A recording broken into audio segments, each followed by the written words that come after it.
What is up, guys? Today we're going to be doing a little bit of a different build here.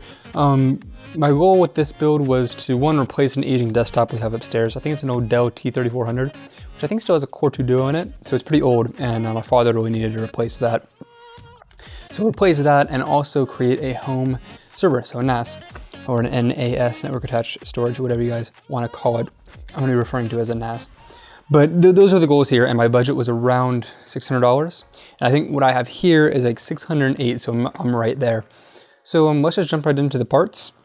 Again, I wanted this to act as just a normal replacement for a desktop, but also as a NAS server for my house. Start off with the parts. So we have Intel Celeron G1840. Don't quote me on this, but I think this is the cheapest Celeron you can get.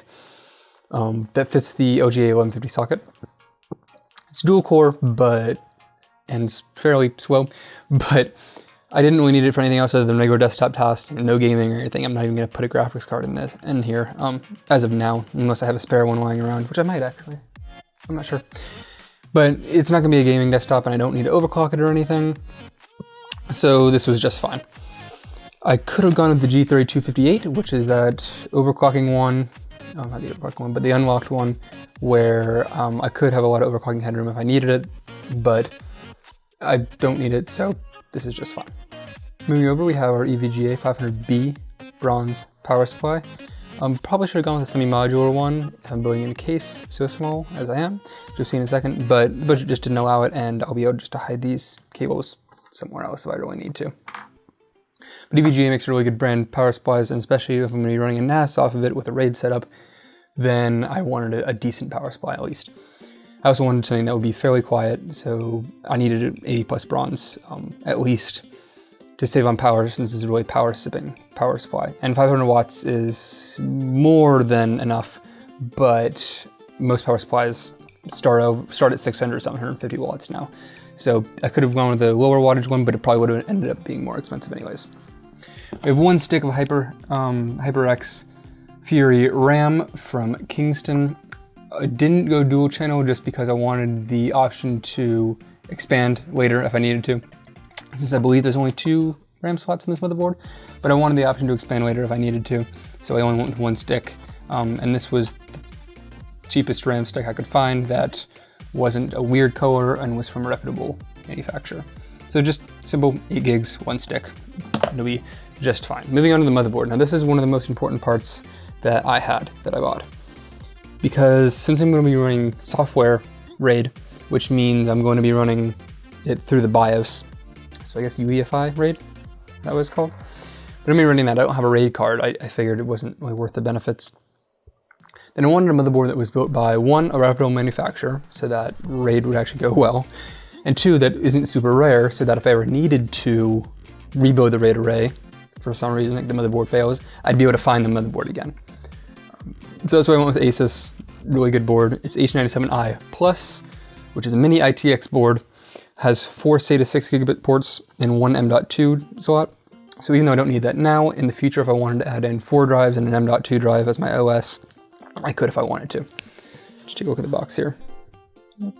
That's it. Fairly simple, but it's a higher end mini ITX board, even though it is H97, so I'm not going to be able to do any overclocking, which again, I don't need to. OS drive, we have a PNY 240 gig solid state drive. Really, I was just looking at the cheaper side of solid state drives. Since the computer is going to be used as a regular desktop for my parents as well, I really needed it to have a decent amount of storage right there, that's not on the RAID array, because I wanted to delegate the RAID array for mostly NAS stuff, and which deals with our backups and our network drive. So I wanted there to be a decent amount of space. 240 gigabytes should be just fine. If they really need to, they can move some stuff onto the RAID array, as it'll also be access to the local disk right there in the computer.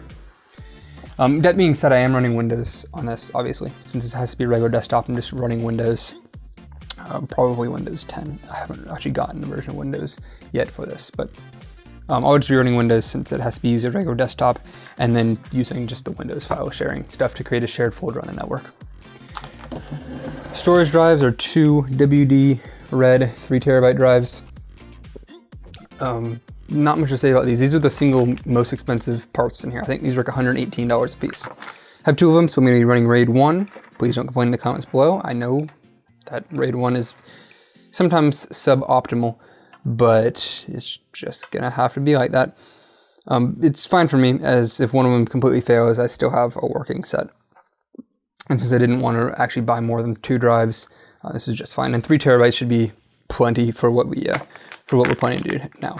But again, it's worth it to get nice drives for a NAS, because you don't want them breaking on you. That's not good. And finally to the case, the Fractal Design Node 304.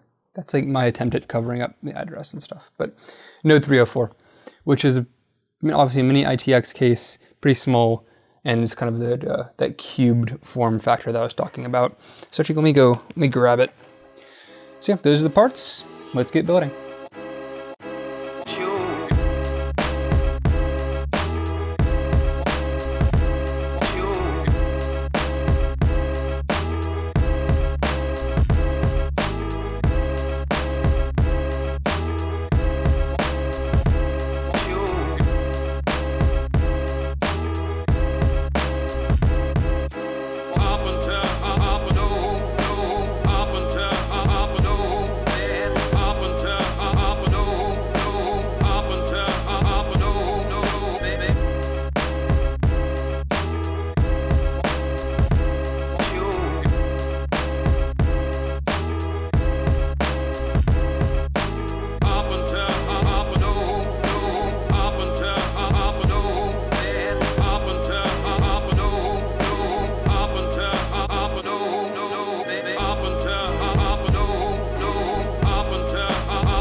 While I really liked the Node 304's size and layout, there are a few small but overly annoying things that just shouldn't happen in a case at all, much less a semi-decent case. One, some of the screws used to hold in the hard drive cages were cross-threaded out of the box, the thumb screws. 2 of the 6 actually. Come on guys. 2, there are so many screws. I could never actually figure out what exactly went with what. Seriously, if you're going to have this many screws as a part of the case in excess, at least make them standard screws like you would use to hold in a power supply or motherboard. Don't have them be a completely different, incompatible type of screw. Third, the 2 80mm fans in the front won't even start up if they're connected to the integrated fan controller in the case while it's set in its lowest setting. You have to flip it to high to get them to start, and then back down to low if you want those fans to spin in the low setting. Usually this wouldn't even be something I would mention, but seeing as how the fans and the controller come together as a package, it's an obvious oversight. Those 3 significant issues aside, the case was laid out really well, and you can really cram a lot into it. Word of advice though, if you plan on putting a GPU in this case, a semi or fully modular power supply is almost required. I have almost no idea where I would put the extra cabling if I had any sort of card in there at all. I hope you guys enjoyed this video.